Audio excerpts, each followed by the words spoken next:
All right, so are you ready to dive into something really unique today? Always. It's A Course in Miracles. Yeah.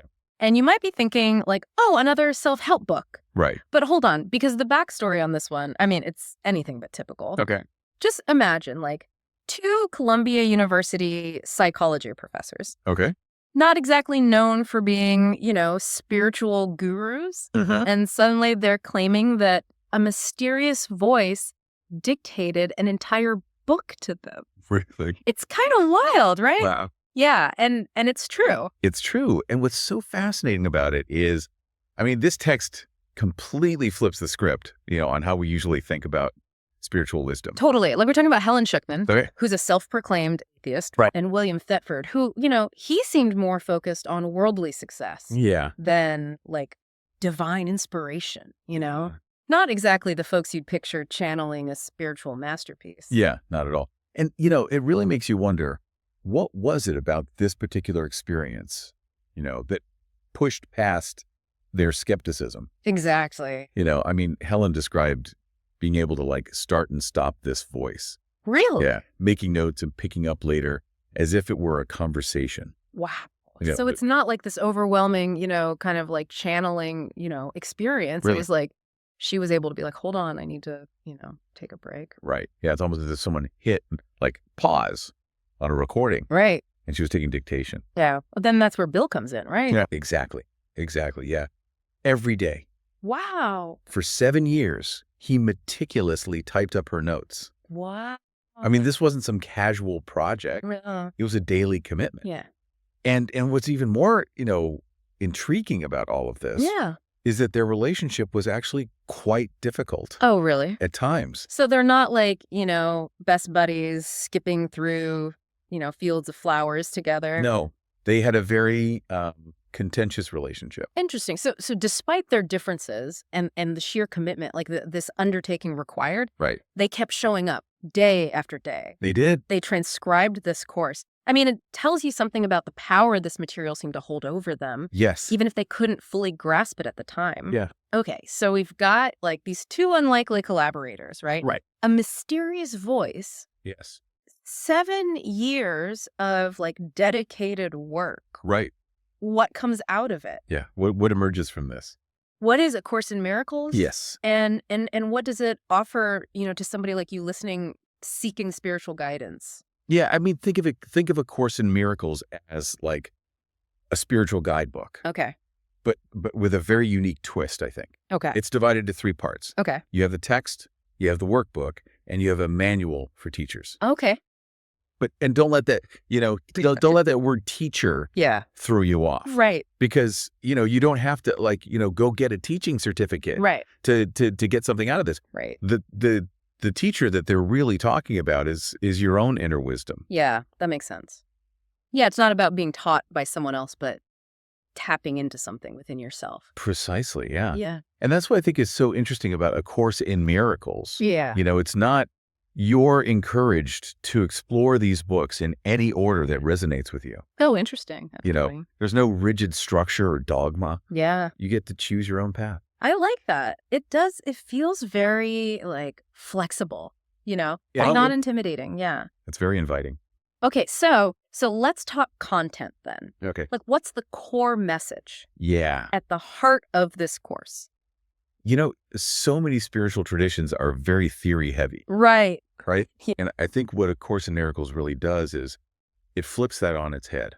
Okay. It's all about practical application. Okay. It's about directly experiencing, these spiritual principles Okay. in your daily life. Nice.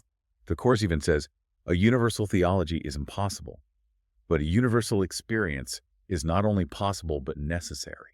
Wow. So it's less about like, memorizing doctrines and more about integrating these teachings into your like everyday experiences. Exactly. Yeah. And I think a really great example of that is the workbook. Okay. So the workbook is structured around, 365 lessons. Okay. So one for each day of the year. One for each day of the year. Right. But here's the key. Okay. There's no pressure to rigidly follow that schedule. Okay. So if one like really spoke to me, Yes. I could spend a week on it if I wanted to? Absolutely. Okay. Do what works for you. Yeah. You're not trying to fit yourself into a box. I have to admit, like, some of this stuff can sound a little out there, especially if you're, new to this kind of thinking. Yeah. And I'm sure some of our listeners right now might be feeling a little skeptical. Yeah. And that's totally understandable. Of course, it's completely natural to be skeptical. Yeah. And in fact, the Course acknowledges this. Okay. It doesn't ask for blind faith, right? Right. It just encourages you to approach the lessons with an open mind. Okay. With a willingness to experiment. Okay. And what the workbook even suggests is that true belief will arise naturally. Okay. From your own experiences. I see. Not from just blindly accepting something. Yeah, that makes sense. So we talked about like the Course's unique origins and like its emphasis on experience over belief. Yeah. But like, what are some of the core teachings you might actually find? Yeah. What wisdom does A Course in Miracles actually offer? Yeah. Right? Yeah, exactly. So, the Course starts off with 3 very, very powerful statements. Okay. And those are, nothing real can be threatened, nothing unreal exists, in this lies the peace of God. How? And these aren't just, nice words. Right. They point to, I think, a very, very fundamental shift in perception. Yeah. I can see how like those words would really like make you stop and think they're challenging. Like, our usual way of seeing the world. Mm-hmm. Exactly. Yeah. They cut right to the heart, I think, of the human experience. Okay. To that place where we often feel, anxious, uncertain, afraid. Yeah. And what the Course suggests is that those feelings stem from a misperception of reality. Okay. From believing in things that are ultimately illusions. So you're saying our fears, like our anxieties. Yes. They're not necessarily based on anything real. In a sense, yes. Okay. Yeah. The Course really distinguishes between 2 things. Knowledge and perception. Okay. And knowledge in this context refers to, God's unchanging truth, a realm of absolute love and wholeness. Right. Perception, on the other hand, is our very limited ego-driven interpretation of the world. Often, clouded by fear, judgment, that kind of thing. Yep. So it's like the difference between like, looking through a really dirty lens versus like seeing things with perfect clarity. Precisely. Yeah. Yeah. Okay. And I think that's really where forgiveness comes into play. Okay. Now I know when we hear the word forgiveness, you might think of, letting somebody off the hook or excusing bad behavior. Right. But the Course presents, I think, a radically different perspective on it. Yeah. And that's what I'm really interested in is how the Course seems to like redefine like these familiar concepts like forgiveness. Yeah. So tell me, like, what does it actually mean like within this framework? So forgiveness in the context of A Course in Miracles is really about recognizing that what we perceive as bad, as wrong, as hurtful is ultimately a call for healing. Yeah. It's a misinterpretation of reality. So it's about choosing to see things differently, Yes. to align our perception with the truth Yes. of love that's within us. Exactly. So it's not about like, condoning harmful actions. No. But it's shifting our own perception to see the situation and the person through a lens of compassion. Yes. Understanding. And understand, it's about recognizing the inherent innocence. Right. Within ourselves and within others. Yeah. Even when mistakes are made. And that makes me think about like relationships. Yes. In a whole new light. Absolutely. Because if we approach them from this place of wholeness, not lack. Yes. And that ties directly into another core teaching of the Course. Okay. Which is this idea of love and lack. Okay, love and lack. That's interesting. What does that mean? So the Course challenges this very conventional notion that we have about love. Okay. That love is about, finding someone to complete us. Right. Or to fill a void within ourselves. Right. Okay. It suggests that true love doesn't come from seeking what we lack in others. Yeah. But from recognizing the wholeness that already exists within us. So not needing someone else to make us happy. Exactly. Or feel complete. Exactly. We already are. But recognizing that we are already whole and complete ourselves. Yes. And recognizing that same wholeness in everyone and everything around us. Yeah, that's beautiful. We're not these separate, lacking individuals, but expressions of a single, unified source of love. Yeah. And that makes me think about relationships in a whole new light. you know? Absolutely. Yeah. The Course encourages us to see relationships not as these, transactions to get our needs met, but as these holy encounters, Wow, I like it. opportunities to learn, to grow, to practice forgiveness. So instead of like, what can I get from this person? It's more like, how can I show up with love Yes, and understanding in this moment? exactly. What can I learn from this interaction? Precisely. It's about recognizing the sacredness in every encounter, even the challenging ones. Wow. And one of the things that I think is so profound about the tools that A Course in Miracles offers for this transformation is this concept of Christ vision.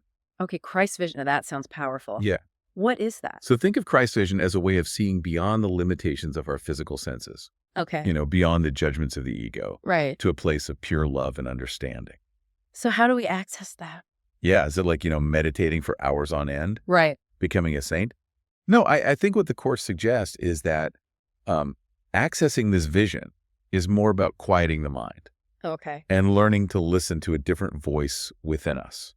You mean like that quiet, intuitive voice that often gets drowned out by our worries Yes, exactly. and our to-do lists? It's that still small voice of wisdom, Yeah. guidance that's always there beneath the surface chatter of the ego. Right. And I think the more we practice listening to that voice, Yeah.